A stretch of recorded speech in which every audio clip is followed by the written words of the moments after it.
এখন রাত 10:30 মতো বাজে। আমরা চলে এলাম রুনুদির বাড়িতে। আমরা বসে আড্ডা মারছি। রুনুদি অলরেডি চা বানিয়ে নিয়ে চলে এলো, তাই সবাই এখন চা খাচ্ছে আর টিভি দেখছে। যেখানে পয়লা বৈশাখের প্রোগ্রামটা হলো ওখান থেকে রুনুদির বাড়ি মাত্র 5 মিনিটের ড্রাইভ। চায়ের সাথে সাথে গান, আড্ডা, তার সাথে রয়েছে প্রবীরের শায়েরি। খুব সুন্দর পরিবেশটা হয়ে উঠেছে। চলুন এবার কিছু গান শোনা যাক।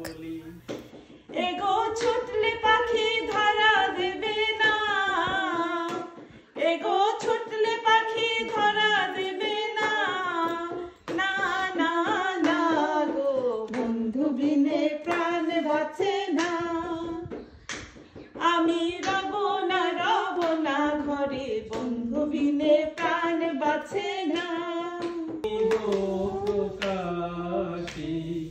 গোপনে তোমার সখা কত ভালোবাসি। एक तुम हो जो वादा करके भी नहीं आती, एक तुम हो जो वादा करके भी नहीं आती, तुमसे तो अच्छा तुम्हारी याद है जो आती है तो कभी जाती नहीं।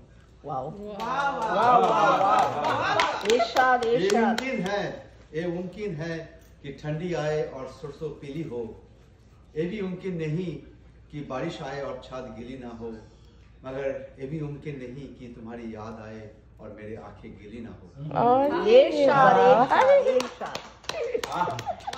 মন থেকে বলছে না বেশি থেকে বলছে? আর মন থেকেই বলছে, বানিয়েছে ছবি একেবারে অর্গানিক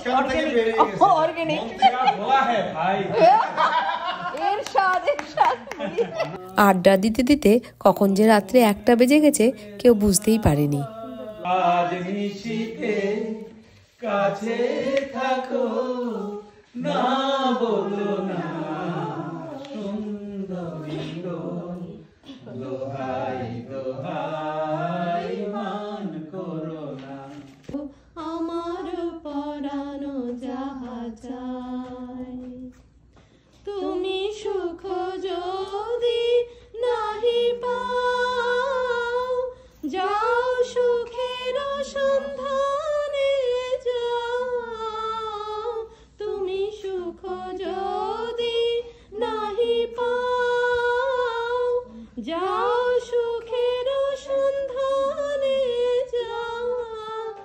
সবাই বাড়ি যাব বলে রেডি হয়েছি, তাও আমাদের গল্প শেষ হচ্ছে না।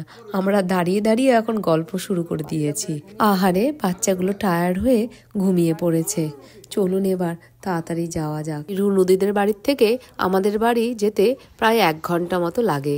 এই ধরুন 53 কিলোমিটার্সের মতো। বাড়ি পৌঁছতে পৌঁছতে এই 3:15 বেজে যাবে। রাস্তা পুরো ফাঁকা, কেউ গাড়ি চালাচ্ছে না দেখুন। সকলকে অসংখ্য ধন্যবাদ আমার এই ভিডিওটি দেখার জন্য। সবাই ভালো থাকবেন, সাবধানে থাকবেন।